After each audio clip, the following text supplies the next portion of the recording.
आज एक बार फिर से चर्चा प्रख्यात लेखक जॉर्ज बर्नार्ड शॉ की। जीवन यापन के लिए साहित्य को अपनाने का कारण यह था कि पाठक अपने लेखक को देखते नहीं है, इसलिए उसके पहनावे से जज नहीं करते हैं।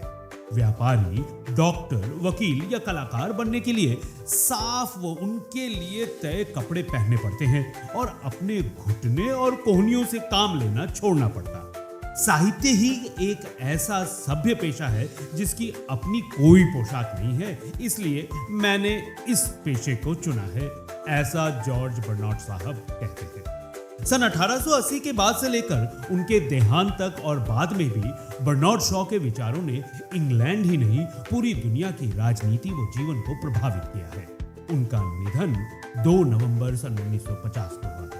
94 वर्ष के अपने लंबे जीवन काल में उन्होंने 60 से भी अधिक नाटक लिखे। इन नाटकों में मैन एंड सुपरमैन सन 1902 में आई, पिग्मैलियन सन 1913 की और सेंट जॉन सन 1923 की प्रमुख शामिल है। सेंट जॉन के लिए शॉ को 1925 में साहित्य में नोबेल पुरस्कार से सम्मानित किया गया, जबकि नोबेल मिलने के 13 साल बाद सन 1939 में फिल्म पिग्मैलियन का स्क्रीन प्ले लिखने के लिए उन्हें ऑस्कर अवार्ड मिला। ऑस्कर हासिल करते वक्त उनकी उम्र 82 साल की थी।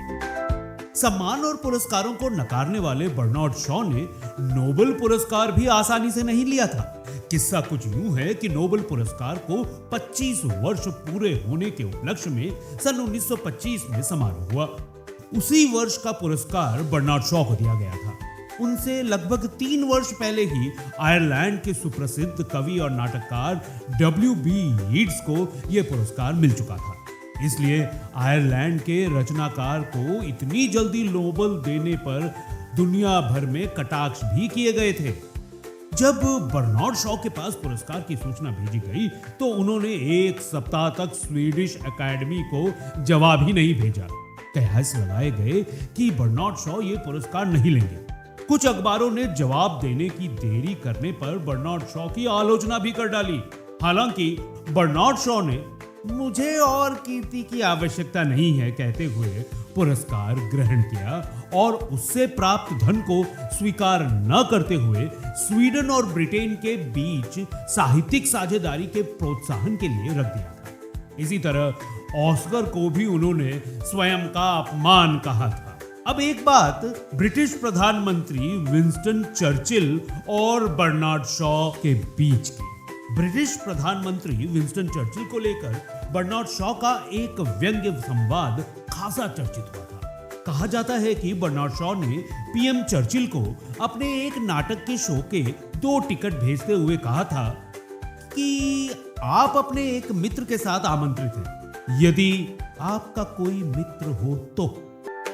ये चर्चिल के अपनी राजनीतिक कार्य पद्धति के साथ अकेला होने पर तंज था। विंस्टन चर्चिल ने भी मजेदार जवाब लिख भेजा कि वे पहले शो में तो नहीं आ सकते हैं, दूसरे शो में आएंगे यदि दूसरे शो तक नाटक चला तो।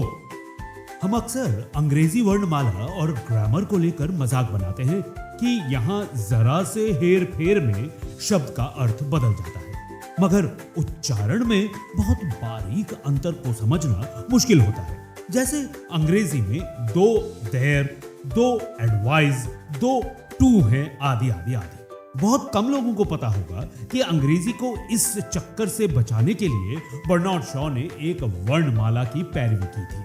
इसे शॉ वर्णमाला कहा गया और इस शॉ वर्णमाला में 40 अक्षर हैं। इस वर्णमाला में रोमन में अंग्रेजी की वर्तनी यानी कि स्पेलिंग की उलझन का समाधान है। इस कार्य को आगे बढ़ाने के लिए बर्नार्ड शॉ ने अपनी वसीयत में धन की व्यवस्था भी की थी। उनका जोर था कि वर्णमाला में अक्षरों को ध्वन्यात्मक होना चाहिए। ये वर्ण लैटिन वर्णमाला से अलग हो ताकि भ्रम की स्थिति ना बने। बर्नार्ड शॉ ने मृत्यु के 16 साल पहले शाकाहार को अपना लिया था। बाद में उन्होंने शाकाहार की पैरवी करते हुए मांसाहारियों के लिए कटु शब्दों का इस्तेमाल किया।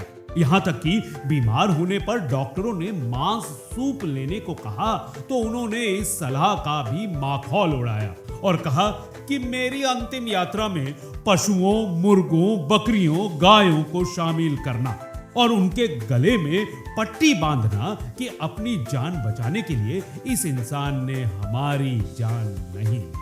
हालांकि तथ्य ये भी है और गौर फरमाने योग्य बात यह है कि उन्होंने लाखों लोगों की जान लेने वाले हिटलर और मुसोलिनी जैसे तानाशाहों को भी सही करार दिया था।